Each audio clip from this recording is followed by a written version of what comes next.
Dungeon etiquettes in Albion Online. What are they?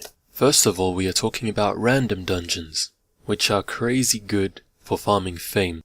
Random dungeons are also an insane way to make a crazy amount of accidental silver. Accidental because you're there to farm fame and to kill some bosses with your team, but I've almost looted over 6 million silver from the random dungeon bosses. So it's a crazy way to make silver. But now, let's get on to the etiquettes. So the first thing is, you get invited to a group. The first thing you do is you say hello. Don't just be silent. Sure, there are a lot of people online that have zero manners on the internet and in games, but let's not be one of them. Say hello even if no one is gonna read it, and say thanks for the group when you're leaving, when you're finally done the dungeon. So let's try to have good manners. Say hello once you're invited to the group, and say thanks for the group when it's time to leave. So in this example, let's just say we're going to go to a tier 6 dungeon. The second etiquette is, if we're going to a tier 6 dungeon, we're going to ideally take tier 6 level gear. 6.1 would actually be better, but anything around that, anything around the max level tier that you're doing. This is also assuming that you have the Reaver, the correct Reaver, for the dungeon that you're going to. So if you're going to a tier 6 dungeon, make sure you have tier 6 Reaver unlocked. So going back to the gear, you'd ideally take around tier 6 gear. This is where people are scared of losing this gear that they're going to buy, because they feel like it's too valuable or it's too expensive. But it's out of respect that you take the best gear you can take, without spending way too much. Like, you don't have to get 6.3 gear, because that's insane. It's out of respect for the group.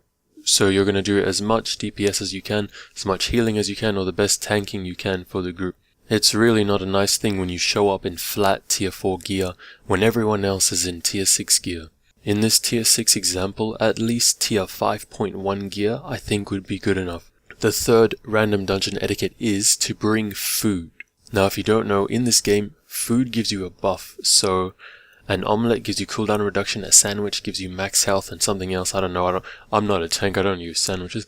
Then a stew gives you damage, a damage increase. So you want to do the best you can do for the group with your particular role, DPS, healer, tank, whatever. So bring some food buffs to do the best you can do. It's better if you can use tier 7 food, but lower tiers are still better than nothing. It's good manners and respectful to the team to bring food, so then you're showing the team and yourself that you're here to do the best your role can do.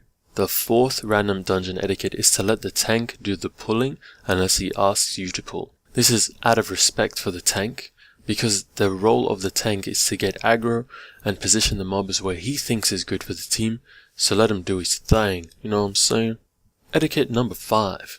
If you and your group is getting ganked by other players while you're in the dungeon, and some of your teammates are already fighting, then please join the fight and help them, and don't run away and try to teleport out of the dungeon, because this has happened before, and it's really annoying. Everybody agreed at the beginning, they're like, oh yeah, we're gonna fight. Then a fight happened, and then they were running away, and they tried to teleport out. Here's the thing, even if you lose your expensive gear, or what you perceive to be expensive, trust me, you'll be hesitant at first to take expensive gear, but the amount of money you get from random dungeons at the moment is just ridiculous. Like, you will get your money back times 10, like, it's just crazy.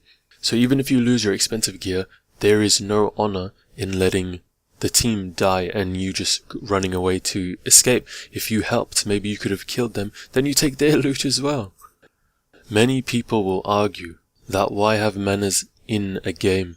Why have honor? Why care about being noble or all that kind of thing? Why sacrifice for others in a game? The answer is, your actions in a game are almost always a reflection of your beliefs in real life. You can already tell who is a selfish person in real life just by how they play. You can already tell who isn't a hard worker in real life just by how they play. You can also tell who would abandon you in a real life crisis by how they play. So let's watch out how we play, because it's a direct reflection of our real life state. Anyway, that was all. Thank you very much for watching. Take care of yourselves, and if you see me in the red or black zone, please don't kill me.